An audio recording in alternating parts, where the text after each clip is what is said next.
Chers amis, eh bien, bonsoir. Toujours bien aussi d'échanger comme ça, c'est édifiant pour nous. On a un témoignage ce soir et je suis content. Moi, j'aime bien demander à des gens de venir sur le plateau. Quand je connais leurs histoires, ben voilà, on les amène sur quelque chose où ça va m'encourager parce que je sais déjà ce qu'il va dire. Là, je vais être très honnête. La première fois que j'ai rencontré Samuel et Andrea, c'était il y a 25 minutes à peu près, donc je ne les connais pas. Je les ai invités parce que je connais le thème, pourquoi je les ai invités quand même, mais je vais découvrir avec vous et c'est ce que j'aime. C'est-à-dire que j'ai noté quelques questions, ils sont au courant, et puis ensuite on va discuter ensemble. Je compte sur vous pour les mettre à l'aise. Je me réjouis. Oui. On compte sur toi, Samuel. On compte sur toi pour les mettre à l'aise. Tu fais pas attention, hein. C'est gentil. C'est gentil. On fait une petite coupure, comme ça on les amène sur le plateau et rendez-vous tout de suite après la petite coupure. À tout de suite. Eh bien voilà, chers amis, nous voici dans la deuxième partie de l'émission. Comme vous le voyez, Nathalie s'est transformée. Enfin non, pardon. Aujourd'hui, de nos jours, ça peut être mal interprété. Nathalie était remplacée, elle nous a quittés pour faire le remplacement, c'est pas bon non plus. non. Nathalie est partie du plateau pour accueillir Samuel. Hello Samuel. Oui, bonjour à tous. Et Andrea. Bonjour. Est-ce que vous allez bien tous les deux? Ouais, super, en Très pleine bien. forme. Bon, super. Alors, on va aller un petit peu plus ensuite, mais je vais vous laisser vous présenter sur ce qui vous amène. Mais peut-être dites-nous qui vous êtes, voilà, un peu ce que vous faites, qu'on apprenne à vous connaître. Ah, ok. Moi c'est Samuel. Hein.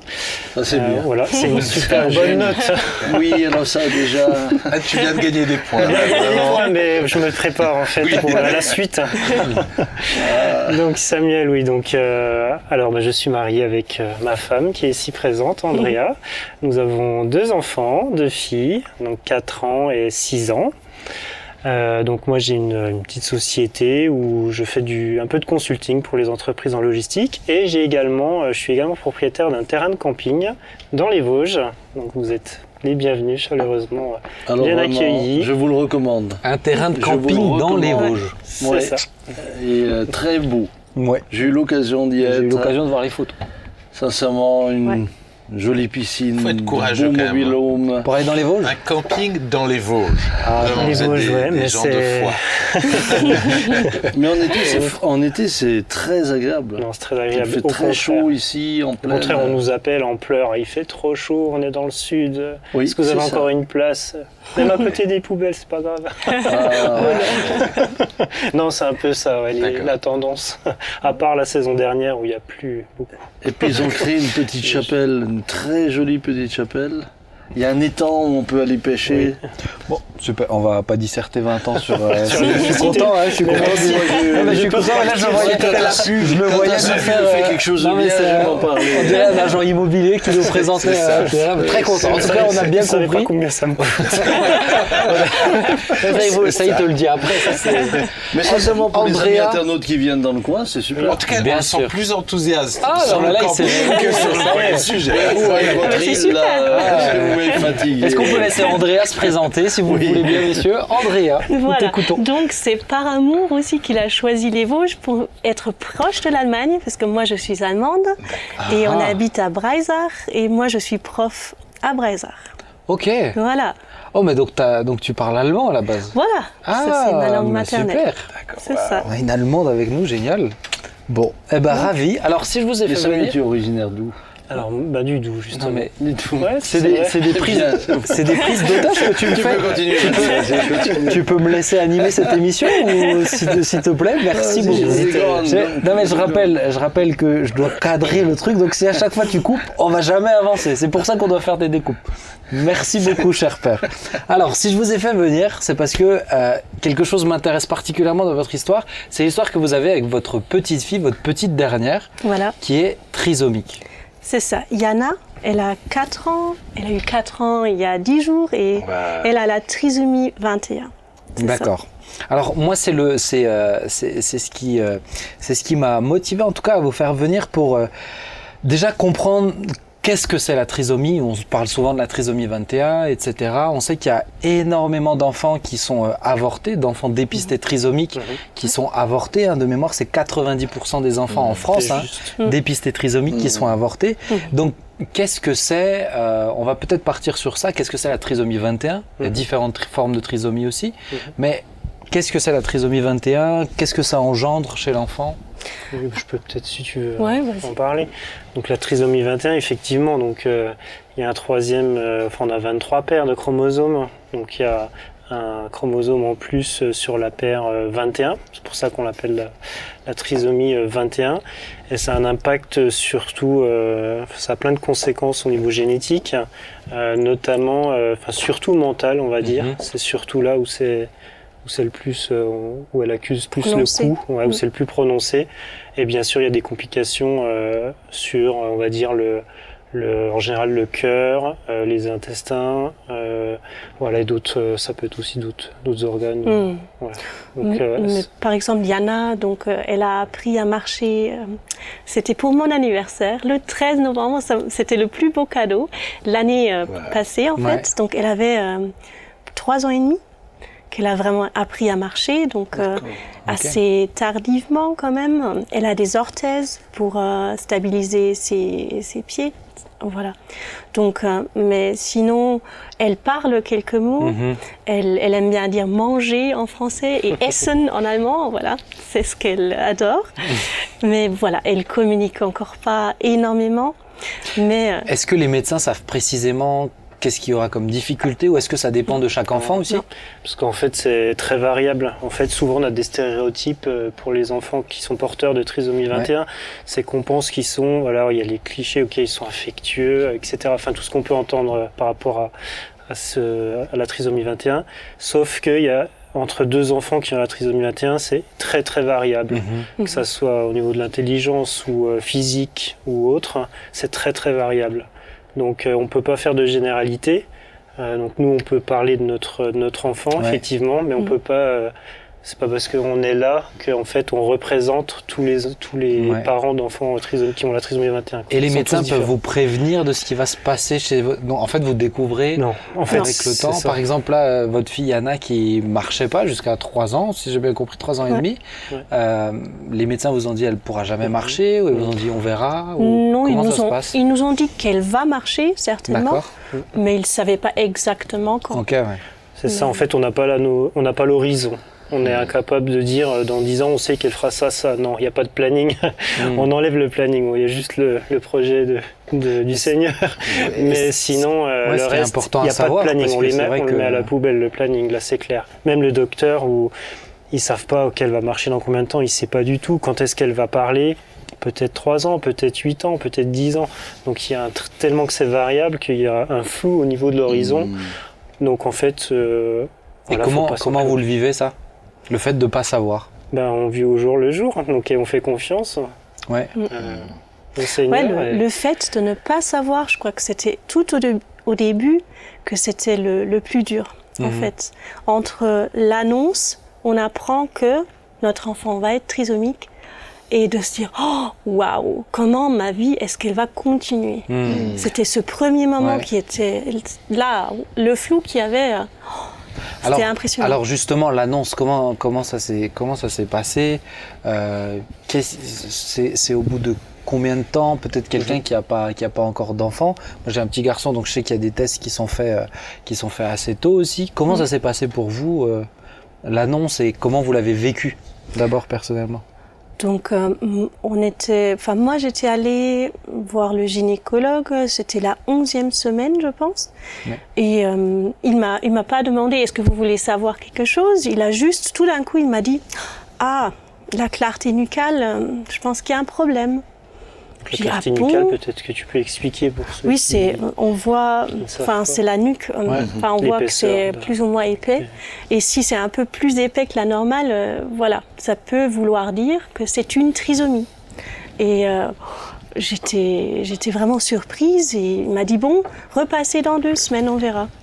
Donc je suis repassée 2 semaines après et il me dit ah non, en fait c'est bon, il n'y a rien.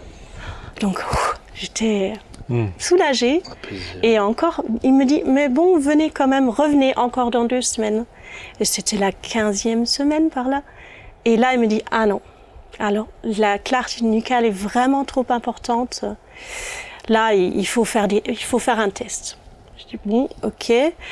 J'avais eu quand même le temps de me préparer un petit peu, donc j'ai dit bon, je voudrais faire un test sanguin, un test de dépistage, mais ça n'aura aucun impact sur notre choix. On est chrétien, on va garder ce bébé, quoi qu'il en soit. Ça, c'était déjà dans votre cœur. Voilà. Bah, l'annonce avait été... Je lui ai dit tout de suite, pour pas qu'il se mette à me dire « Ah madame, il y a des possibilités, etc. Ouais. » Je voulais pas entrer là-dedans, donc je le connaissais bien en plus. Je lui ai dit voilà, c'est juste pour nous, pour se préparer. Okay. Et voilà, donc on m'a fait la prise de sang. Et là, après, il fallait attendre 2 ou 3 semaines pour les résultats.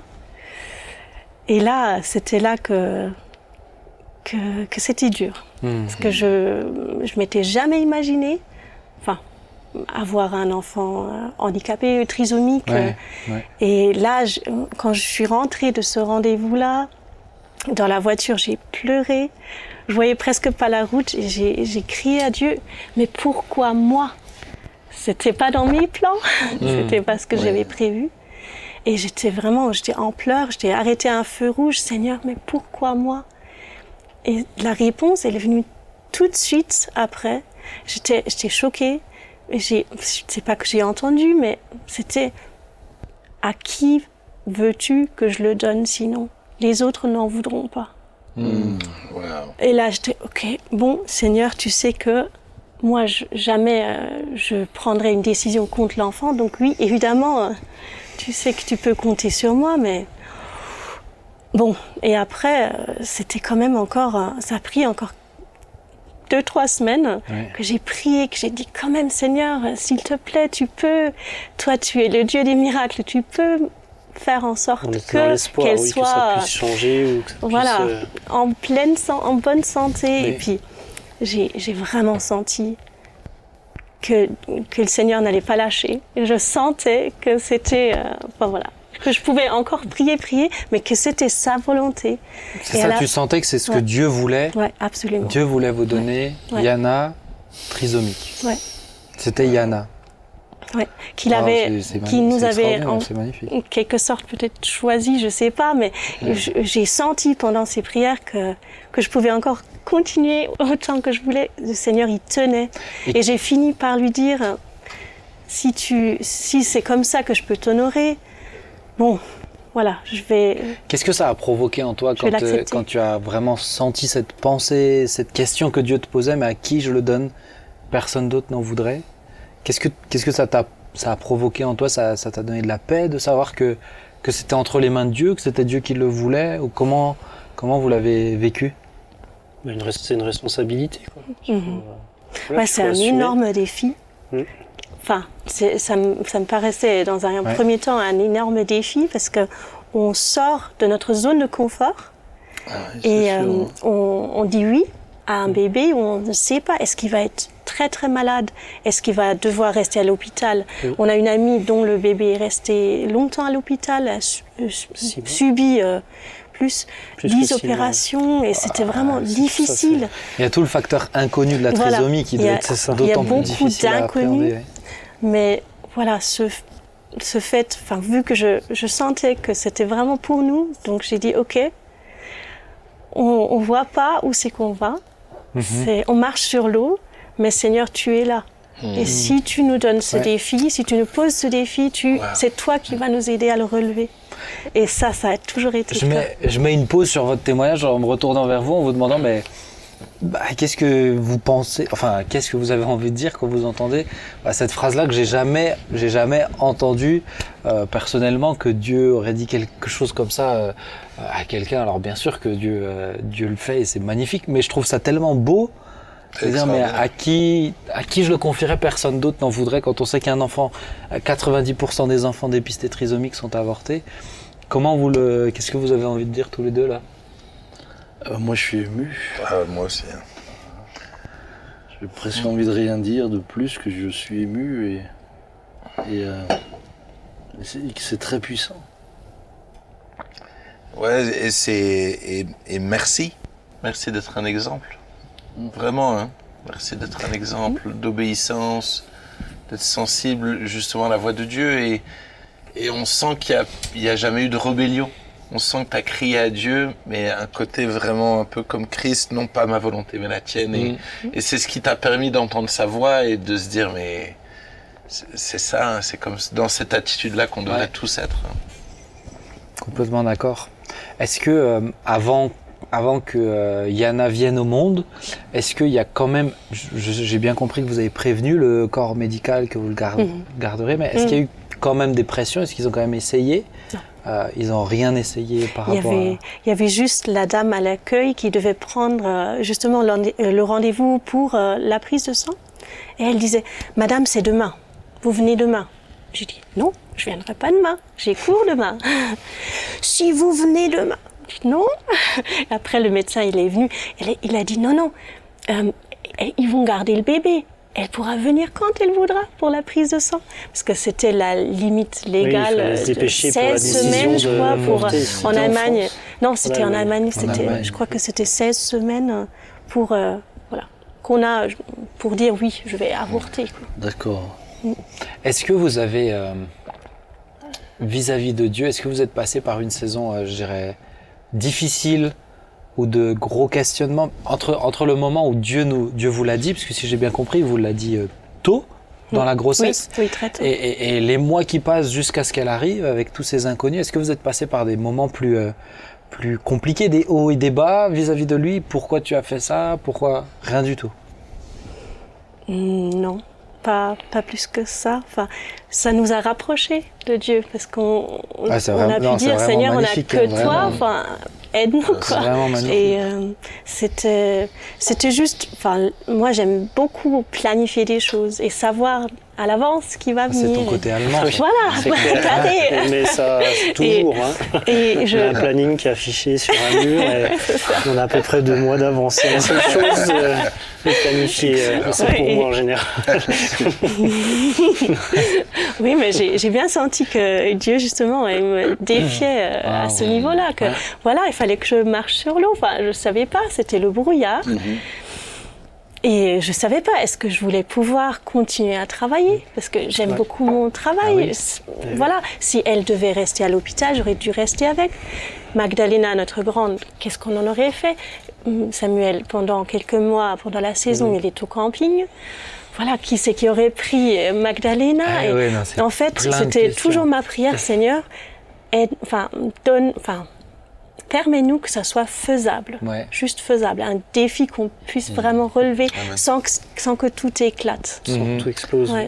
Et toi, Samuel, en tant qu'homme, en tant que papa, tu l'as vécu de la même manière? Alors moi, je l'ai vécu... Bon, toi, tu étais en première ligne. Donc moi, j'avais un peu plus de temps pour un peu plus cogiter, parce que je prenais pas toutes les nouvelles de front. Donc on va dire que j'avais plutôt le bon rôle par rapport à Andrea. Pour moi, tu t'es jamais posé de questions, vraiment? C'était clair dès le début pour nous? Au début, j'étais dans l'espoir, et puis au début, on est plutôt dans l'espoir, quoi. On se dit, allez, surtout qu'au départ, quand elle recevait les nouvelles, que tu m'apportais à la maison.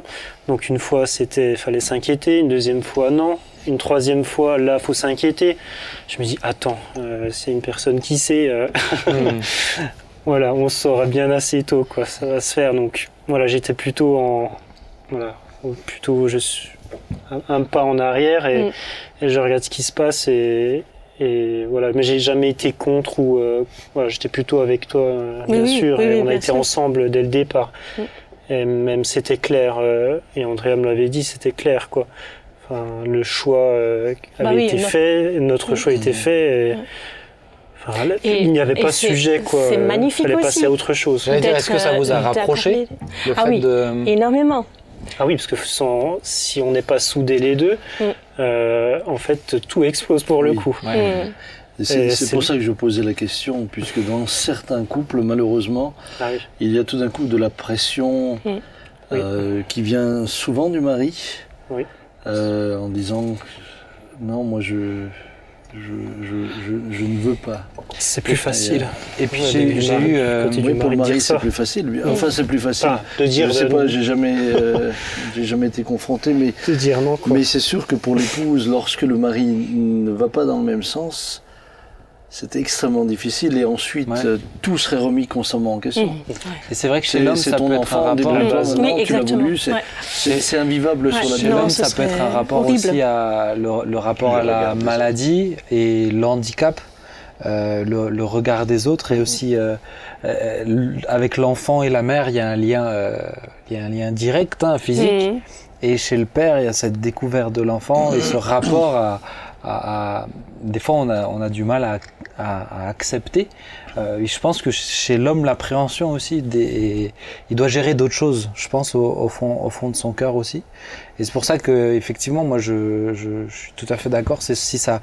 En général, c'est le genre de choses, soit ça soude, soit ça explose le couple. C'est le socle, ouais. C'est le socle. Comment vous, à la venue de Yana, du coup, comment ça s'est passé? Alors, quand elle est arrivée, comment vous l'avez vécu? Heureux, soulagé de voir que ça s'est... Ouais, alors peut-être tout au début, moi ce qui m'a... là où on se rend compte qu'il y a quelque chose qui se passe, c'est lors de parce qu'André a fait une césarienne. Et en Allemagne, le mari a le droit de participer. Non, j'avais pas de couteau, j'avais pas de ciseaux non plus. Mais j'étais présent. D'assister. Oui, à la césarienne. C'est ça. Ouais. En Allemagne, on peut. En France aussi, quand la césarienne est prévue. D'accord. Ah oui, d'accord. Moi, c'était une césarienne. Sylvia, ça a été par césarienne aussi. C'était en urgence. C'était impossible. Quand c'est prévenu, c'est possible. Bon, alors c'est ça. Nous, c'était prévu. Donc j'ai pu assister. Beau. Sauf que j'avais assisté aussi à la première, parce que c'était aussi une césarienne, notre première fille. Et la différence, c'est que la césarienne de notre première fille, il y avait à peu près 3 personnes, je pense. Et là, on avait le comité d'accueil. Là, on avait à peu près 6 personnes, 7 personnes. Donc là, on se dit, s'il y a autant de spécialistes... Voilà, donc déjà là, il a fallu aussi prier, notamment de mon côté, pour que tout se passe bien dès la naissance, parce qu'ils nous avaient un peu prévenus, ils nous ont dit, s'il y a le pédiatre, s'il y a tout le monde, c'est pas pour rien, c'est pour qu'on puisse réagir. Si elle respire pas quand elle va sortir, ça peut arriver. Les enjeux sont plus grands. Ouais, en fait, ils sont... Parce que souvent le cœur, il y a plusieurs trous dans le cœur. Ouais. Voilà, ce qui fait que le sang ne peut pas circuler. Ils nous ont dit, il se peut qu'elle soit bleue en arrivant et qu'on intervienne tout de suite, on la prend. Ils anticipent vraiment le risque au maximum. Ouais, c'était un peu comme en Formule 1, quoi, dans le stop. Pour starting block, ils étaient prêts. Ma femme, c'est son travail. Elle récupère les enfants comme ça et elle les réanime. C'est magnifique. D'accord. C'est stressant pour eux aussi, parce que eux sont dans la même interrogation. Et ils doivent se préparer à toutes les possibilités. Et c'est une vie. Là, ils veulent tout faire pour la sauver en cas de... C'est ça. Non, mais c'est vrai que moi, j'ai prié depuis qu'on l'a appris jusqu'à, bien sûr, la naissance. Mais à peu près 2 semaines avant la naissance, j'ai ressenti une paix que j'arrivais plus à prier presque pour ça. C'est tellement... C'est bon, je t'ai entendu... elle sera en bonne santé. Et j'étais tellement apaisée, on devait attendre encore un peu parce que il y avait une autre urgence. On a même dormi encore une demi-heure là dans la salle. C'était tranquille. Et quand elle est venue au monde, elle était tonique. C'était impressionnant parce que souvent les enfants trisomiques, ils sont pas très toniques. Ils n'arrivent pas. Ils n'arrivent pas à lever la tête, à téter, à boire au sein. Et elle était une championne. Et vraiment, j'étais émerveillée. Voilà. Est-ce que par rapport à votre première, elle a 4 ans, du coup, est-ce que vous avez vu des différences dans l'accompagnement quand ils sont enfants? Vraiment tout petit, j'ai envie de dire bébé. Est-ce que il n'y a pas de différence entre nous, parce qu'elle est partie sur de bonnes bases physiquement. Donc il n'y avait pas de différence, quasi pas. Non, même l'inverse, elle était tellement gentille, elle dormait 9 heures par nuit. Enfin, c'était... Ah bah si, il y a une différence. Il y a une grosse différence. Tellement Une différence calme, mais... là, c'est... Oui, dans ce sens, il y avait une différence. Voilà, c'est vrai qu'on était plus apaisés. On était zen, c'était vraiment... Ouais. Ah oui, un bébé, oui, il dort, il est gentil. Non, c'est vrai. Non, franchement... Moi, j'en ai eu un qui nous a réveillés pendant 9 mois, toutes les nuits, 3, 4 fois. Il priait. Oui. C'est une grosse différence quand ils sont gentils comme ça. Je me permets cette question, mais comment vous voyez l'avenir avec Yana ? Puisque aussi il y a encore toujours des incertitudes, vous savez que voilà, il y aura des vrais défis qui vont venir aussi vis-à-vis de la société, dans la scolarisation. Est-ce que c'est des choses que vous avez déjà discutées ? Comment vous voyez l'avenir ? Alors, moi je me suis dit tout de suite, par rapport à l'avenir, qu'est-ce qu'elle fera plus tard, ou est-ce qu'elle aura un métier ou pas, etc. Enfin, je me suis projeté tout de suite là. Je me suis dit, ça va, moi j'ai un terrain de camping. Elle aura un travail au moins à elle aura de quoi quoi. faire à la maison. Si elle veut, voilà. Si elle veut, bien sûr, et si c'est le plan prévu pour elle. Donc voilà, on essaye de se rassurer quoi. Par rapport à ça, on essaye de trouver un plan B quoi.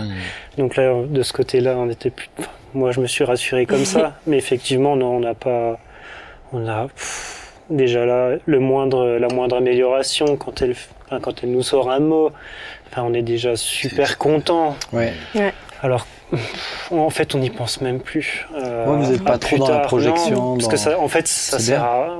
chaque jour suffit ça. Chaque jour suffit, voilà. Et on se contente maintenant, ça nous permet de rester humble aussi, parce que là, chaque amélioration ou chaque mot ou... Chaque pas en avant. Chaque pas en avant, en fait, ça nous comble de bonheur. Et ça, voilà, on a une autre échelle par rapport à... on va dire au bonheur, si on peut dire. Voilà. On est réjouis pour le moindre... elle est tellement attachante. C'est vraiment un bonheur de la voir. On est bénis aussi de la voir. Et ce n'est pas important ce qu'elle fera dans la vie, mais elle est déjà un témoignage. C'est qui est important. C'était difficile de trouver l'équilibre entre la petite et sa grande sœur. Je veux dire, dans l'attention à donner, puisque c'est parfois là qu'il y a des parents qui m'ont déjà dit que se créait parfois une difficulté entre l'attention que le premier le sentira plus. Et puis, alors nous, on a la première qui a besoin de nous, entre guillemets. Donc en fait, elle s'accapare quand même son temps, la première. Donc là-dessus, je lui fais confiance. Non mais il n'y a aucun souci. Elle se laisse pas. Elle est très câline, etc. Donc là-dessus, elle réclame notre attention. Oui. Mais c'est vrai qu'on serait peut-être plus embarqué. Effectivement, on serait des fois, même moi, quand je vois la petite, on peut se dire tiens, elle a besoin de plus, elle a besoin de beaucoup plus d'attention parce qu'elle a un besoin. Il faut qu'on aille vers elle. Sinon, c'est vrai que si on va pas vers elle, elle reste dans son coin, quoi. Mais en même temps, elle est tellement contente. Elle joue toute seule, donc voilà, c'est ça qui permet aussi de s'occuper de la grande en même temps. Voilà. Parce que en plus de ça, c'est que chaque enfant est différent, même s'il n'y a pas de maladie dedans ou d'handicap. Chaque enfant est hyper différent. Est-ce que au niveau du alors peut-être ce sujet, mais est-ce que le regard des autres, est-ce que vous l'avez déjà senti et si oui, comment vous réagissez ? En fait, à chaque fois qu'on croise quelqu'un, la personne, quand je suis avec la grande, les personnes qu'on croise, elles vont me regarder moi, et après elles vont regarder la petite, elles nous regardent les deux. Et quand je suis avec la petite, les gens ne me regardent pas. Les gens regardent que la petite, que. Donc c'est comme si j'avais je sais pas, comme si vous aviez votre chien, j'en sais rien, mais il regarde, c'est un peu bizarre, quoi, parce qu'en fait, on voit qu'ils regardent et en fait, je me dis, tiens, qu'est-ce qu'ils sont en train de penser à cet instant T ? Qu'est-ce qu'ils se disent, quoi ? Est-ce qu'ils ont de la pitié ou est-ce qu'ils ont plutôt, j'ai un peu pas du dégoût, mais Et comment vous le prenez? Oui, mais il y a beaucoup de regards attendris aussi. Hein. Oui. Parce que quand Yana sourit, elle communique le sourire vraiment à tout le monde. C'est plus de l'empathie quand même. En général, quelqu'un qui est atteint par la trisomie 21, il donne le sourire à tout le monde. Oui. Est-ce que ce côté-là, le côté empathique, mais tu as utilisé un autre mot, des fois certains, on peut plus le qualifier de pitié. Ouais. Comment vous le vivez ça? C'est plutôt une situation inconfortable parce que la personne qu'on croise, on la connaît pas et en fait, pour moi, c'est plutôt de l'inconfort. Ouais. En fait, on se sent, c'est gênant. C'est gênant, ouais, c'est ça. En fait, ça crée une gêne. C'est comme si, en fait, moi, si je m'approchais de vous tout près, ça crée une gêne. Et là, c'est un peu pareil, sauf qu'en se croisant, on est un peu gêné. Tu préférais de la neutralité, la même chose que pour la grande? Ouais, c'est ça, qu'on me regarde, qu'on passe, puis qu'on s'attarde pas, jusqu'à... Oui, c'est... Et puis qu'on se retourne et... de marquer la différence. Ouais, de vraiment se dire, tiens, c'est quelqu'un de différent et on va le scruter pour... Lorsqu'elle est avec toi dans le camping, puisque dans une ambiance camping, les gens sont plus décontractés, ça se passe comment? Ouais, c'est différent, parce qu'en fait, les personnes qui sont au camping, mes clients, et la petite, maintenant qui va aller peut-être à droite à gauche, elle sera intégrée, déjà vu que c'est moi le propriétaire. En fait, mes filles, les clients sont tout fous de mes filles. C'est un peu les mascottes. Et ça fait un peu, c'est un peu les mascottes. Mais c'est vrai que l'attitude n'est pas la même qu'à la rue, c'est vrai. C'est que là, c'est un peu comme une famille. Comme une grande famille. Comme une grande famille, c'est-à-dire que les gens, là, il n'y a pas de barrière. On est tout de suite, on est proche des gens, donc ils vont, au contraire, ils vont être contents de la voir. Ouais. Là, c'est différent, effectivement. Ouais. C'est comme une grande famille. Ouais. C'est vrai, c'est une bonne question. Ouais. Est-ce que vous pensez, parce qu'elle a 4 ans, du coup, comment ça se passe au niveau de la scolarisation parce qu'aujourd'hui, l'école obligatoire à 3 ans, comment ça se passe avec un enfant qui est trisomique? Je te laisse répondre parce qu'il y a, pour la scolarisation, tu t'es bien battu. En Allemagne, donc la scolarisation n'est qu'à partir de 6 ans. Ouais, mais vu que, on travaille les deux, on avait besoin d'un moyen de garde. Donc on l'avait mise à la crèche et déjà là c'était difficile parce qu'il y a de l'appréhension, ils savent pas un enfant trisomique est-ce qu'il va réagir comme les autres, etc. Mais il y avait des personnes très courageuses et on a beaucoup prié pour ça et elle a eu sa place et là en septembre elle a pu intégrer l'école. Donc là aussi, c'était chaud. On a vraiment, vraiment prié parce qu'au début, ils n'étaient pas sûrs de vouloir l'apprendre, etc. Mais elle a eu une AVS qui la suit tous les jours. Ça, ouais. Et là, elle est intégrée dans un groupe totalement normal et il l'adore. Les autres enfants, ils sont toujours autour d'elle. Et les maîtresses sont très contentes. On est vraiment, vraiment bénis que ça se passe vraiment à merveille. Et voilà. Non, Mais c'est je chouette. pense que c'est comme ça que la société devrait être. Je suis d'accord. C'est-à-dire que la société devrait, comme les enfants, accueillir l'enfant qui est différent. Le malheur de notre société, c'est de vouloir faire une sélection entre ceux qu'on estime être dignes de vivre dans cette dernière, et puis ceux qui sont différents. Et comme si la différence, elle gênait. Et je pense que le milieu des enfants, il y a une question moins là-dedans. Il y a une question aussi, c'est horrible, mais il y a une question aussi économique. C'est que si on veut l'avortement de tellement d'enfants, c'est parce que un enfant qui est trisomique, selon ce qui se passe, selon sa santé, aura besoin de plus de soins, et malheureusement, et c'est horrible à dire, mais cette question, moi je le crois, ils la prennent en compte, et c'est aussi pour ça qu'ils sélectionnent en fait. C'est une question de productivité, de création de valeur. Donc en fait, on est dans un monde comme ça, de mondialisation, etc. Donc quelqu'un qui crée pas de la richesse et qui n'est pas productif, et qui n'est pas dans la norme. Et qui risque de coûter de l'argent parce qu'il y a des soins, etc. Ça peut poser question. Mais là, Yana, elle est ambassadrice en quelque sorte, parce que là, les enfants qui sont d'un groupe avec elle, pour eux, c'est normal que Yana soit comme elle est. C'est Yana, point. Et ils ne se posent pas de questions. Ils sont heureux de la rencontrer sur l'aire de jeu. Enfin, il n'y a pas de questionnement. C'est les adultes qui ont ce regard. C'est ça. J'ai beaucoup moins senti cela quand je suis en Afrique, par exemple. La société africaine est beaucoup plus accueillante. Et j'ai vu des endroits où il y avait des enfants qui avaient toutes sortes de handicaps, mais l'intégration était évidente. C'est-à-dire, on ne se posait pas la question, on n'était pas dans ce raisonnement où tiens, mais qu'est-ce que cet enfant... Non, c'est autant qu'on intègre les personnes âgées. Voilà. J'ai eu un de mes amis pasteurs qui était venu ici. Quand il a vu la maison de retraite, il pleurait. Il disait, mais les vieux qui se sont occupés de vous les rangez dans des maisons. Il comprenait pas. Alors que là-bas, la famille, c'est des générations, mais c'est aussi les enfants qui ont des handicaps. Alors, je suis pas en train de vouloir brosser le tableau idéal, puisque certainement en Afrique comme ailleurs, j'allais dire, c'est intéressant que tu dis ça, parce que moi j'ai plutôt entendu l'inverse. Moi, là où j'étais, je pouvais le voir, je pouvais le vérifier.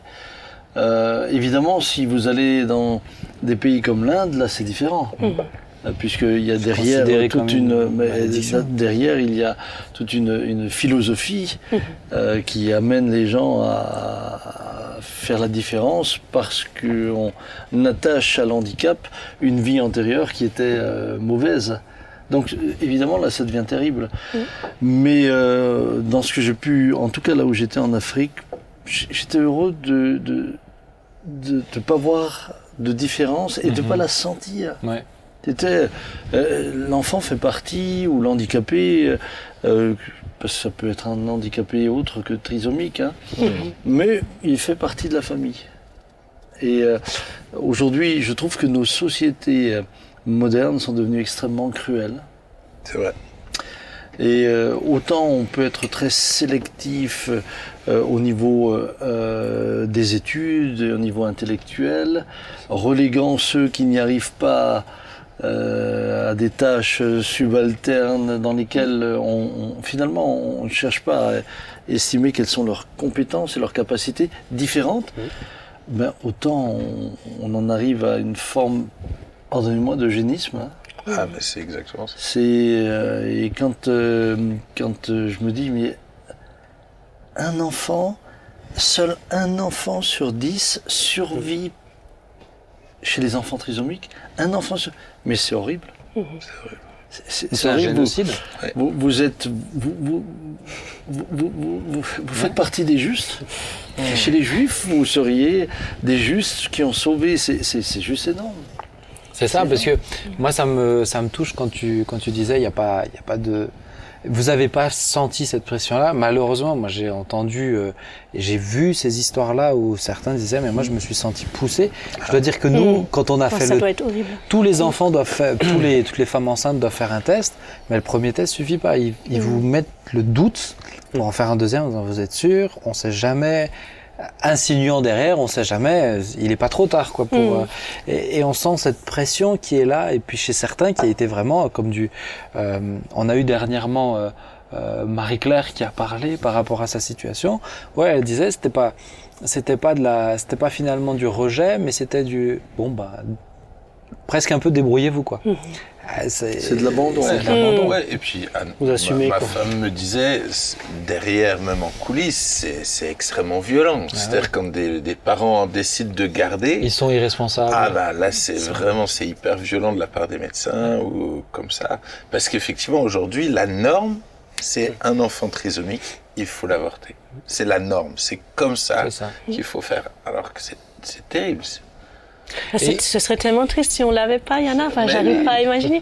Mais nous, on n'a pas senti ça de la part des médecins. Mais ça, c'est beau. Mais c'est vrai qu'il y avait des voix quand même dans l'entourage proche qui étaient vraiment choqués par le fait qu'on puisse imaginer de garder l'enfant, qui qui eux-mêmes, ils avaient peur, je pense, ou ils n'arrivaient pas à imaginer. Bah oui. Ils disaient, mais vous n'avez pas peur? Mais vous allez faire comment?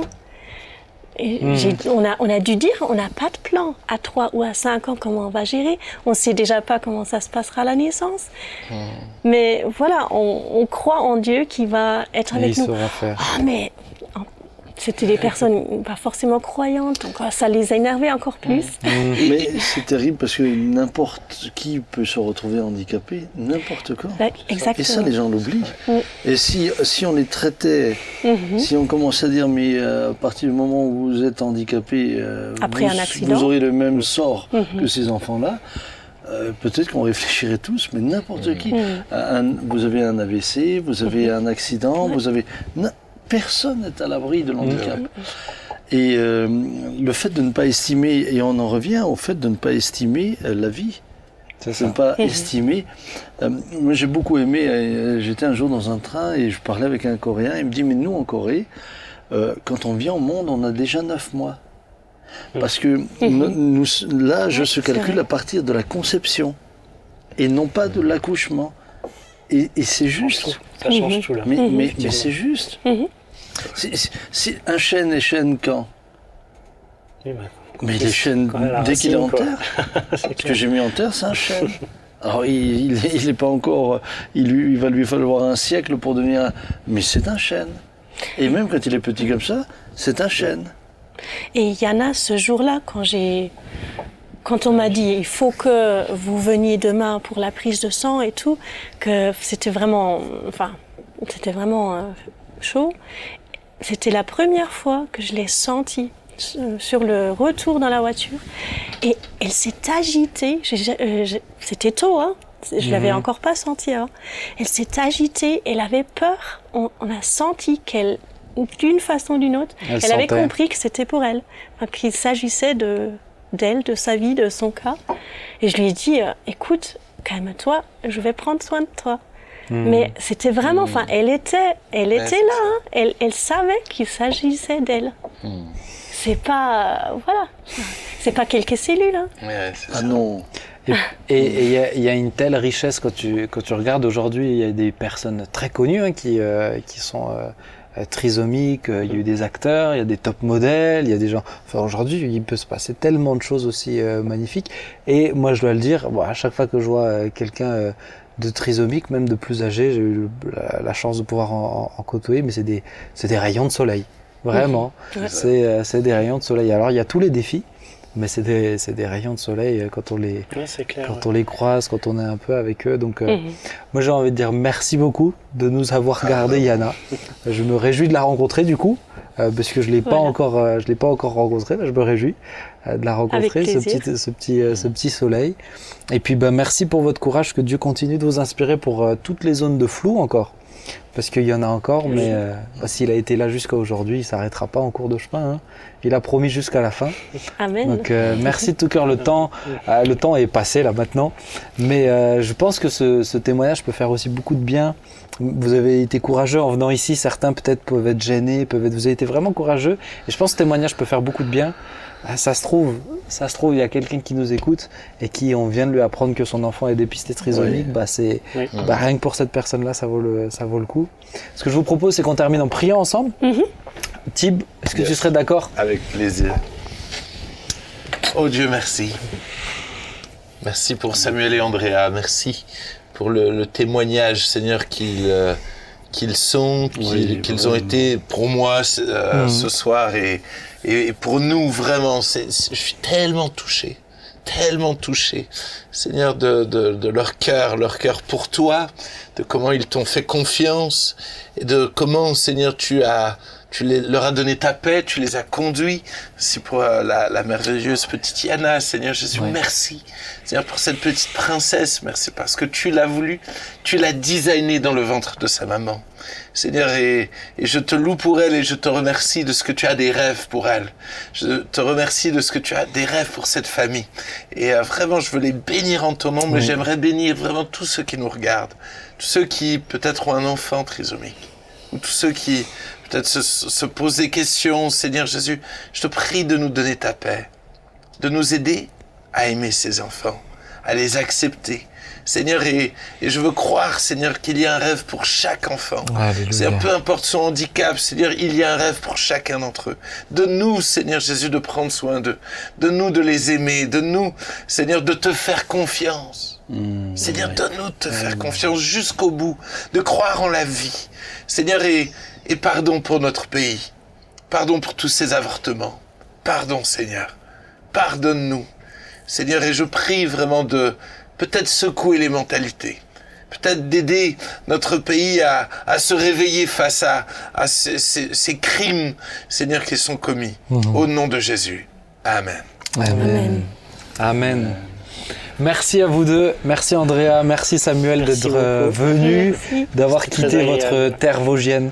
Et rendez-vous au camping. Merci Tib, merci papa d'avoir participé aussi à cette émission. Et puis merci à vous chers amis de regarder fidèlement. Voilà, n'hésitez pas à la partager. Encore une fois, à donner votre avis, peut-être encourager Samuel et Andrea. Vous pourrez regarder dans les commentaires, tiens, vous pourrez regarder. Et que Dieu vous bénisse. Rendez-vous vendredi prochain pour une prochaine émission, plein de sujets, plein d'avis. On s'y retrouve toujours à la fin et que Dieu vous bénisse. À très bientôt.